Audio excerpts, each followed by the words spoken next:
చిత్తూరు జిల్లా పొంగనూరు నియోజకవర్గం పులిచెర్ల మండలం మంగళంపేట రెవెన్యూ గ్రామ పరిధిలో 75 ఎకరాల అటవీ భూములను పెద్దిరెడ్డి అక్రమంగా కబ్జా చేయడాన్ని ప్రభుత్వం సీరియస్ గా తీసుకుంది.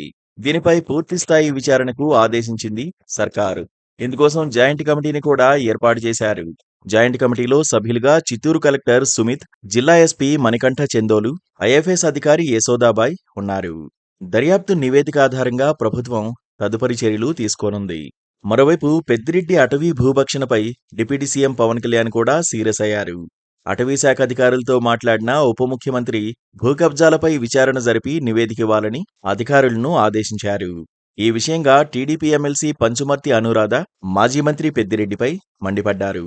పెద్దిరెడ్డి రామచంద్రారెడ్డి గారి అవినీతి పుంకాలు పుంకాలుగా బయటికి వస్తూ ఉంది.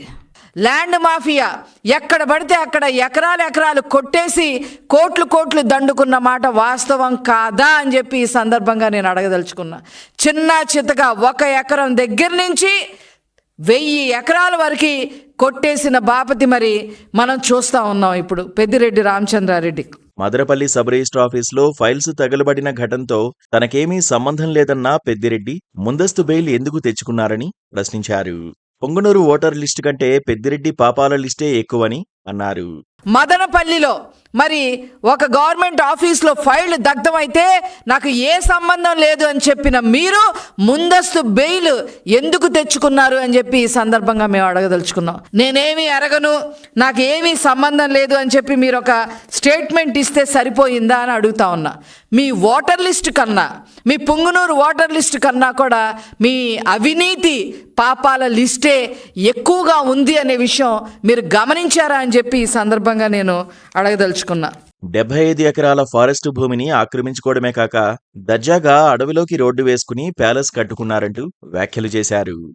అసలు ఫారెస్ట్ డిపార్ట్మెంట్ ఫారెస్ట్ ల్యాండ్ 75 ఎకరాలు మీరు కబ్జా చేయడమే కాకుండా మీ పేరు మీద రాయించుకోవడమే కాకుండా ఏకంగా రోడ్ వేసి అక్కడ ఒక గెస్ట్ హౌస్ కట్టారు అని అంటే దేనికి కట్టారు ఆ గెస్ట్ హౌస్? ఏ అవినీతి కార్యకలాపాల కోసం ఆ గెస్ట్ హౌస్ మీకు ఉపయోగపడుతుందో మీరు ఖచ్చితంగా చెప్పి తీరాల్సిందే. గురువారం మీడియాతో మాట్లాడుతూ పెద్దిరెడ్డి పగలు చేసేది పూజలు, రాత్రులు చేసేది దోపిడీలు అంటూ ధ్వజమెత్తారు. జగన్కు ఏమాత్రం తగ్గకుండా పెద్దిరెడ్డి అవినీతి పుంకాలుగా బయటకొస్తోందని అన్నారు.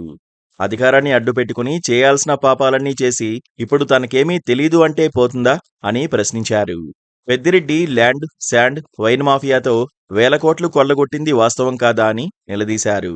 ఈ పెద్దిరెడ్డి రామచంద్రారెడ్డి పగలేమో పూజలు, రాత్రంతా కూడా దోపిడీలు. గూగుల్లో దర్శనమిచ్చే ఈ జగన్మోహన్ రెడ్డి గారు అత్యంత అవినీతి పరుడుగా ఆంధ్ర రాష్ట్రంలో ముద్రపడితే దానికి ఏ మాత్రం కూడా తగ్గకుండా ఈనాడు పెద్దిరెడ్డి రామచంద్రారెడ్డి గారి అవినీతి పుంకాలుగా బయటికి వస్తూ ఉంది. శాండ్ మాఫియా మీరు చెయ్యలేదు అని మీరు గుండె మీద చెయ్యేసుకొని చెప్పగలరా? ల్యాండ్ మాఫియా మీరు చెయ్యలేదు అని మీరు గుండె మీద చెయ్యేసుకొని చెప్పగలరా?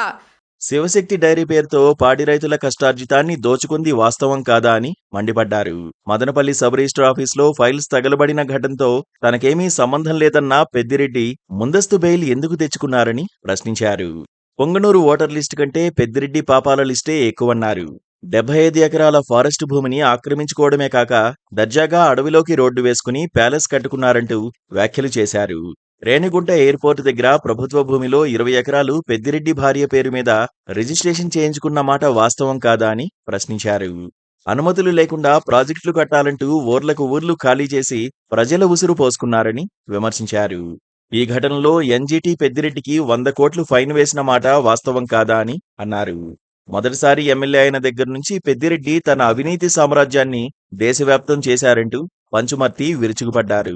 చివరికి రైతులు రక్తం కూడా పీల్చుకునే విధంగా మీరు మీ శివశక్తి డైరీ ద్వారా మరి పాల రేటు సైతం కూడా ఎక్కువ రేట్లకు అమ్మిన మాట వాస్తవం కాదా అని చెప్పి సందర్భంగా నేను అడగదలుచుకున్నా. అదేవిధంగా రేణిగుంటలో గవర్నమెంట్ ల్యాండ్ ఉంటే 100 ఎకరాల గవర్నమెంట్ ల్యాండ్లో మధ్యలో 20 ఎకరాలు మీ భార్య గారి పేరు మీద ఎలా వచ్చింది? ఆవులపల్లిలో కానీ నేతిగుట్ల పల్లెల్లో కానీ ఆ విలేజెస్లో వాళ్ళని రాత్రి ఖాళీ చేయించేసి అనధికారికంగా ఖాళీ చేయించి వాళ్ళ ఉసురు పోసుకున్న మాట వాస్తవం కాదా? ఇలా మీరు చేసినందుకు మరి నేషనల్ గ్రీన్ ట్రిబ్యునల్ మీకు 100 కోట్ల ఫైన్ వేసిన మాట వాస్తవం కాదా? చెప్పండి మీరు.